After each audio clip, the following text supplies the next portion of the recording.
Fl-2015 pajjiżna irreġistra tnaqqis ta' 30% fin-numru ta' persuni dipendenti mill-assistenza soċjali.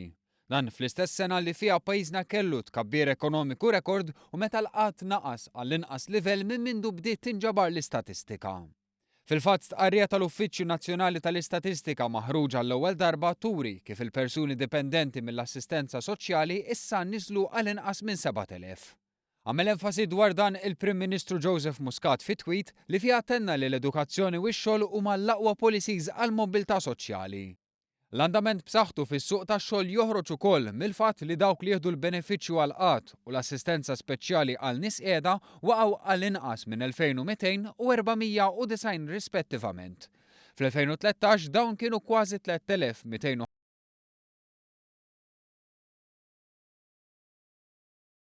biss. Permezz ta' dan it-titjib din l-amministrazzjoni setet iddaħħal benefiċċji soċjali ġodda mingħajr ma żżid id-deficit ta' pajjiżna. Fost l-oħrajn fl-2015 kważi 14,000 persuna gawdew mit-Child Supplementary Benefit bi spiża ta' iktar minn 7 miljun u 830,000 euro. Kważi 1,400 persuna gawdew mill-In-Work Benefit b'nefqa ta' iktar minn miljun euro.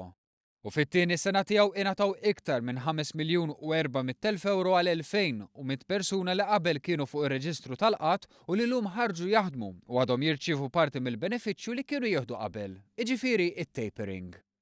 Intant globalment in-nefqa fuq il-benefiċċji soċjali żdiedet bi 15 miljun u 500,000 euro primarjament minħabba żieda fin-nefqa fuq il-pensjonijiet.